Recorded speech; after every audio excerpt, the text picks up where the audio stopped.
In this episode, we look at a new report on pedestrian safety. Then, we find out why 50,000 Maryland residents get up early on the first Sunday in May. A homeowner is happy with his new sidewalk in Bethesda. A neighborhood is worried about the impact of a proposed highway on the community and is looking at alternatives. And finally, our intersection of the month is at Lee Highway and Gallows Road in Fairfax, Virginia. Stay tuned.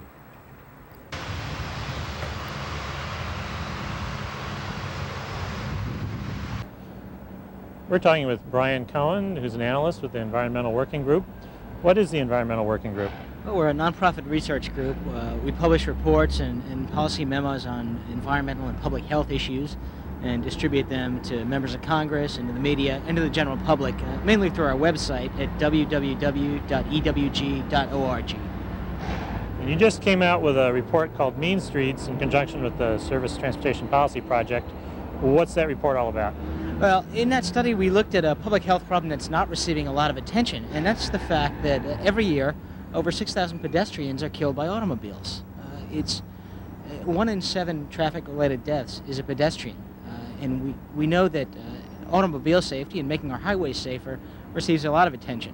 But the fact that pedestrians are getting killed, and thousands of them every year, is an equally significant problem and is not receiving enough attention.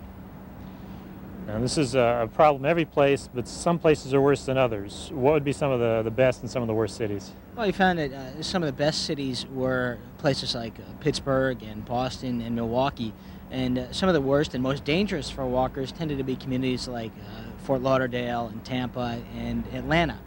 Generally, what we found was that communities, newer, southern, sprawling communities that were built when the automobile was king, tended to be less safe for pedestrians. And northern cities, older northern cities that have sidewalks and that were built in the days when people did walk places, those tend to be safer for pedestrians. And there are some cities that have turned around the situation and have seen marked improvements in recent years. Where are they and what have they done? Well, that's right. This isn't brain surgery. We can make our roads safe for people to walk on. Places like Seattle and Portland have taken aggressive efforts to traffic calming efforts to slow down traffic in neighborhoods, and also aggressive education and enforcement efforts to make sure pedestrians are kept safe. And they've seen dramatic reductions in the risk to pedestrians in those communities. So this is something that other cities could emulate if they wanted? Yeah, like I say, it's not brain surgery, and very simple things can be done to make roads safe for children and for all of us. We can slow down traffic in our communities. We can build sidewalks. We can take care of risks that really shouldn't be there, and we can make the road safe for people to walk on. Now, what could be done at the federal level? What are you looking for there? Well, what we found, when we looked at the study, we looked at where federal safety money is going, and we found that even though pedestrians account for 14% of the auto-related fatalities, only 1% of federal transportation safety money goes to protect pedestrians. And Congress is reauthorizing the nation's transportation law this year, and we're hoping that the main thing they do is fix that imbalance to make sure pedestrians get their fair share of the federal safety dollar, and that we can begin programs to protect pedestrians and prevent 6,000 deaths a year.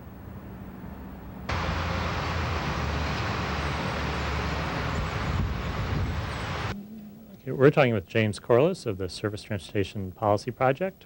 What is the Surface Transportation Policy Project? Surface Transportation Policy Project, or STPP, is about a 6-year-old coalition of over 200 environmental and community groups nationwide who are all interested in transportation policy as it relates to what they're working on locally, whether it's trying to make their streets safer, trying to get better transit service, or trying to protect some of the more scenic or historic areas in their region. What is the federal role in transportation? That's actually a very good question, because many people, I think, assume that transportation is a local issue and locally funded, which it is somewhat, actually mostly from property taxes. But the federal government has had a huge influence on transportation and really on how our communities look. Since 1956, when the first Interstate Highway Act was passed, we levied a federal tax on gasoline, which has since increased to about 18 cents a gallon. And it's the distribution of that gasoline tax, those revenues, that really dictate much of how our transportation system looks, and is the reason that really automobiles are really the dominant form of transportation now, and really everything else is sort of the poor cousin. Yeah. How have pedestrians been treated in all this? Well, it's probably not too surprising they haven't been treated too well. The reason that we have a federal gas tax was originally to build an interstate highway system, and we've completed the job. That was declared complete about 2 years ago with a couple of contentious missing links. But in the process of building the interstate highway system, we sort of forgot about a couple of other pretty important aspects of transportation, notably walking, bicycling, mass transit, and really the connections with land use. And so those things have sort of fallen by the wayside, and now we're really struggling to figure out how we can connect all these modes back together. Now, there were some changes made with ICE-T several years ago. Tell us about ICE-T. Right. ICE-T is the last version of the federal transportation law, passed 5 years ago in 1991. And ICE-T really heralded a sea change in federal transportation policy. It stopped short of being a revolution, but it certainly it put us on a new path in transportation policy. It said that the state DOTs or departments of transportation would no longer dictate how the plans and programs, but local communities could have more say in the process. It set aside special funds for air quality, for bicycling, and for walking, and these have been a tremendous success at kickstarting some of these projects that were never able to get funded before ICE-T. Certainly ICE-T is under attack now because of these very reasons, that it basically opened up to a much more democratic process, transportation in general. But we've seen it become a tremendous success, and we'd like to see it go further. Now, very quickly for our viewers that don't know, what does ICE-T stand for? ICE-T, not the drink, but the transportation law, simply means the Intermodal Surface Transportation Efficiency Act. Probably not that simply, or ISTEA, or as they say, ICE-T. That's simply the acronym for the most recent federal law. And the president's proposed something called NEXT-T. What does that stand for? NEXT-T is the National Economic Crossroads Transportation Efficiency Act, or NEXT-T. There's all kinds of things. There's even HOT-T, which is the Highways Only Transportation Efficiency Act, proposed surprisingly by the highway lobby. And I don't suppose there's a whole lot for pedestrians in that one. Unless you enjoy crossing a 10-lane freeway, there's not a lot for pedestrians in that one now. Now, what are some of the provisions that the president's proposed that might differ from the existing ICE-T law? Well, I think actually most notably the administration, President Clinton, have proposed something that basically keeps the current law intact, and I actually think that's one of the most important things. You know, it took us 40 years to build the interstate highway system. It's going to take us more than just 5 to reorient our transportation policy. There's a number of proposals out there that would basically move us back, turn the clock back to the days before ICE-T. President Clinton has made a strong statement saying that ICE-T is in its infancy, it needs time to work, and so it keeps the programs intact and actually increases funding for things like the environmental programs, the community-driven programs, the locally controlled planning process. All those things they increase funding for, and road maintenance too, which is also very important. And your recent Mean Streets report made the point that pedestrians are 14% of the traffic deaths, but only 1% of the safety funds go toward that. Are pedestrians going to fare any better on safety funds in the new proposal? Well, unfortunately, actually, the Clinton proposal has a big component of it that is oriented towards safety. And I think, as our report points out, unfortunately, as airbags and airline safety and all these things are very important, pedestrians are still really the hidden numbers. 6,000 deaths a year, we think, is something that needs to be addressed. And I think we're going to have to do better than any of the proposals that are out there right now. So we're looking to still try to amend something, somehow get this next transportation law to be more oriented towards pedestrians. And the proposals that are out there right now really don't go far enough. And if someone wanted to find out more about STPP, do you have a web address? Yeah, we do. Actually, we have a couple of web addresses. The first one, which is a bit more general, is www.transact, transact.org. We also have one that more specifically focuses on the legislation, tracking the federal bill, the ICE-T bill, which is www.istea.org.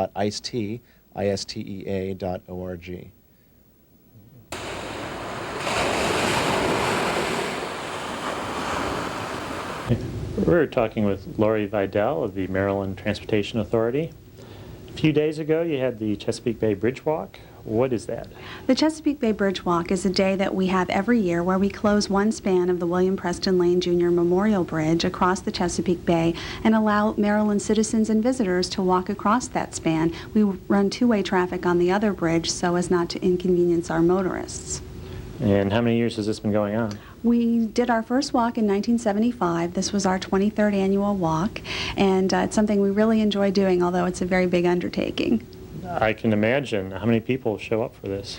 We have between 40 and 60,000 people every year, depending upon the weather and circumstances, and people really enjoy it. How do you handle that many people? What are the challenges you face? Well, it takes between 500 and 600 people from the Maryland Transportation Authority, including maintenance workers, toll collection staff, support staff, and the Maryland Transportation Authority police to manage that kind of crowd and to prepare the bridge for the logistics of the walk. We also provide people with a lot of instruction about what they can and can't bring to the event that day for safety reasons, such as no rollerblades, no skateboards, no boom boxes, but we do welcome children in wagons, people in wheelchairs, and we also do not permit pets, but we do allow seeing eye dogs to participate in the walk. And someone's going to be walking along this bridge. What should they bring with them other than not bringing wheeled vehicles? We encourage people to realize that it's a lot breezier up there than it is where they may be when they plan to come out for the walk. So we invite them to, bring sweaters or jackets with them because it can get very windy up there. And they should not bring food with them because we don't permit picnicking on the bridge. With that number of people, we need to keep the foot traffic flowing so that everybody can enjoy the day. And how high is the bridge once you get up on the center span? The bridge is 186 feet above the water, so it's not for the faint of heart who are afraid of heights. But I think most people who try to come out and walk it find that it's not so bad. And what time of year is it held? The bridge walk is held the same weekend every year. It's the first Sunday in May, so that it doesn't conflict with other events and it doesn't interrupt our trying to get people to and from the Eastern Shore once beach season starts. Mm-hmm. So someone that wanted to come to next year's, what's the most important thing to remember? Well, we always tell them to please arrive early. Our parking lots have a tendency to fill before noon, so we want to make sure that everybody who wants to come will be able to participate. So we ask them to get to one of our 3 designated parking areas by no later than 9 or 10 o'clock in the morning so that they can make sure that they can get on the bridge to walk.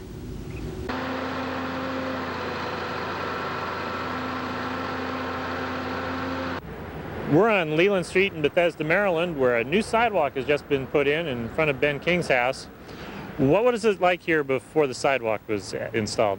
Well, it was a muddy area that people had to walk through, and they either had the choice of walking through the mud or going out in the street and facing the traffic for what amounts to about a quarter of a block to a point where the other sidewalk connected. And what benefits does a sidewalk like this have other than keeping mud off of people's feet? I think basically sidewalks tend to connect neighborhoods, and we previously lived out in Potomac where we had large distances between subdivisions and no contact between neighbors in those subdivisions. Here in Bethesda, the network of sidewalks seem to connect everyone to everyone else, and a break in the network means a break in the communication and the travel that people have.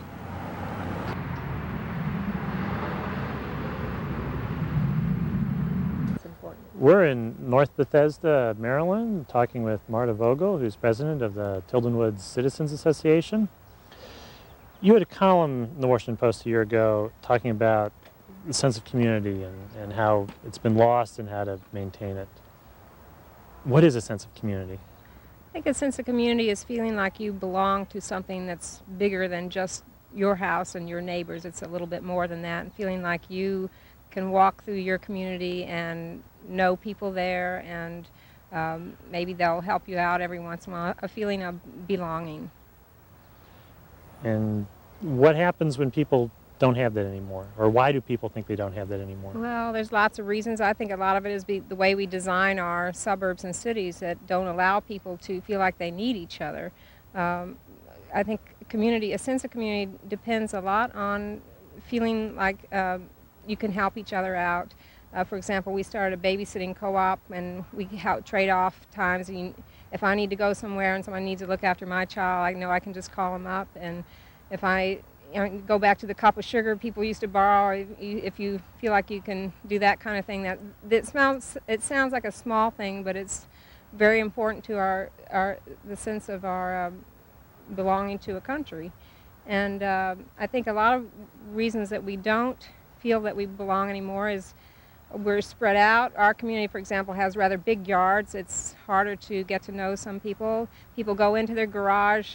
Some people don't even have to come outside. You have a garage that you get in your car, you come outside and come back in at night. You don't even have to say hello to anybody. You have lawn services. You have cul-de-sacs that don't go through, so you don't have to pass by somebody, and you don't have to walk anywhere. So a lot of those things threaten our sense of community. Then you talked about sometimes it's just the accumulation of little things that can lead to the sense of community. What have you been doing to try to recapture your sense of community here? Well, as I mentioned, the babysitting co-op, we have block captains in our community. There's one for each, probably 15 houses or so, and they deliver our newsletter that way. We try to keep our newsletter going. Sometime soon we're going to put up a bulletin board to show people what's going on in the community. Last year we had an house tour, so people could see. We have 4 different types of houses here, and so people were very interested in seeing what other people have done to their house. Different things like that, yard sales, a block-long yard sale, or a block party, things like that. And one of the things I believe you mentioned in your article was sometimes an outside threat can be what it takes to bring together a community. What are you facing now? We have a thing called a monster, a beast from the swamp called the Montrose Parkway, and this has threatened our community for almost 30 years, I guess, 20 or 30 years. And it's a road that will cut through our community. We have about 260 houses here, and it would make about 19 of them an island. Our community and some of the other communities would cut off some of them so that they're just an island. And also in that island would be a church, a swimming pool, and on the other side of that would be a synagogue and several other things that would be very difficult for us to get through to if the road comes through here. Right now, I'm very fortunate that I can walk to my church and to the school. And I know a lot of people don't choose to walk, but I like to have that option if I can. And when the road comes in, I'd have to go over a 4-lane roadway somehow. I would have to walk with my children and try to get across that 4-lane roadway. And this has brought a lot of cohesiveness to us because we've met together. I've met more people this way than I have when we didn't have an enemy to combat. But I think it really threatens our trying to hold together as a community. And this is going to affect more than just Tilden Woods. Yes, we represent a group of IMPACT, which is Montrose Parkway Alternatives Coalition. That represents about 7,000 households, Old Farm, Walnut Woods, Montrose Forest, Montrose Woods, lots of different areas in here who would all be threatened by this road.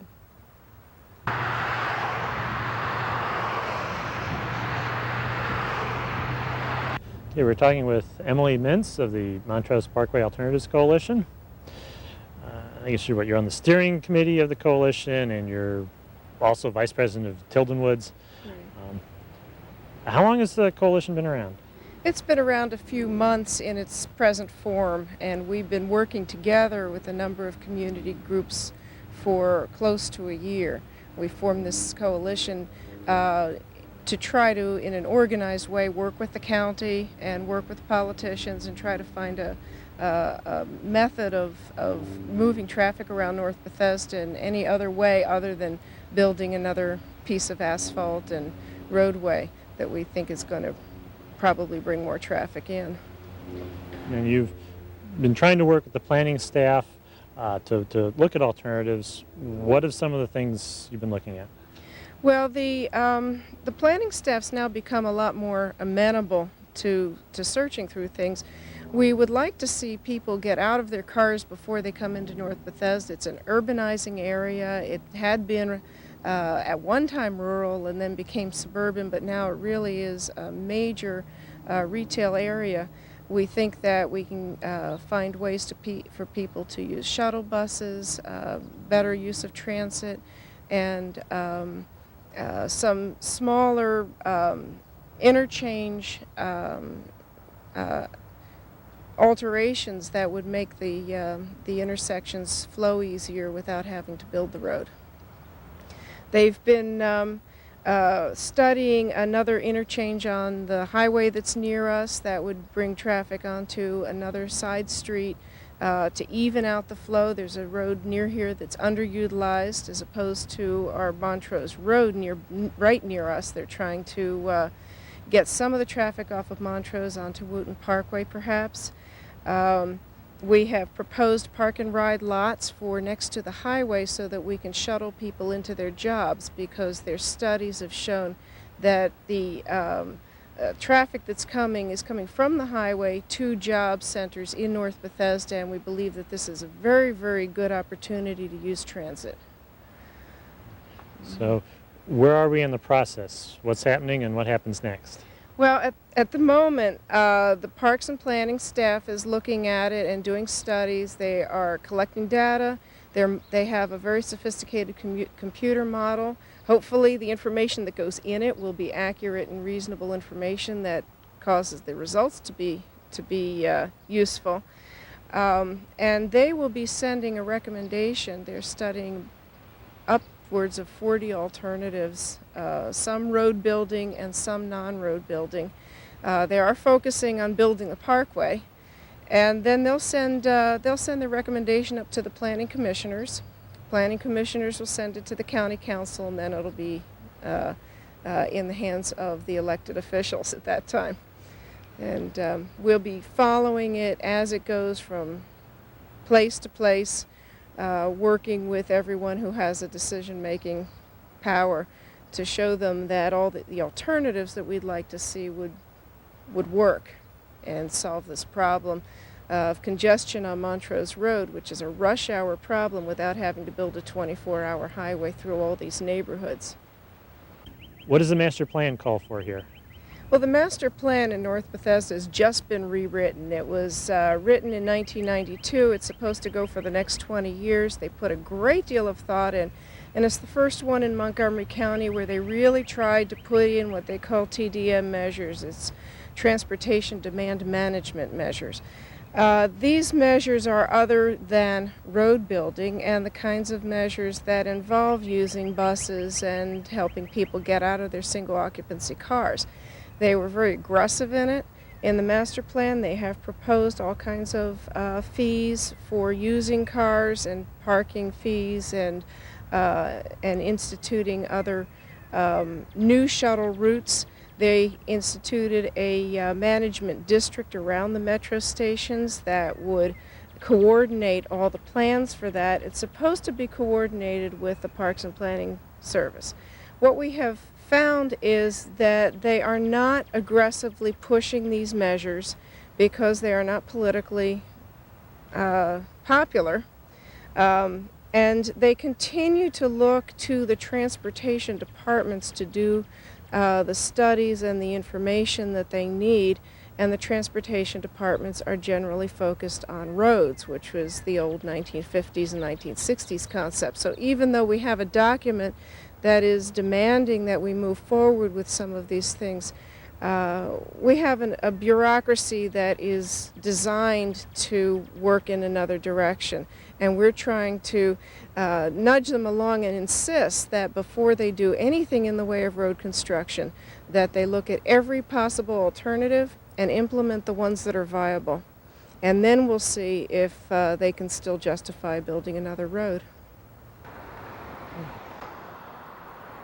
Is there a pedestrian peril in your neighborhood? Tell us about it. Write to Perils for Pedestrians, care of FCAC, 2929 Eskridge Road, Suite S, Fairfax, Virginia, 22031.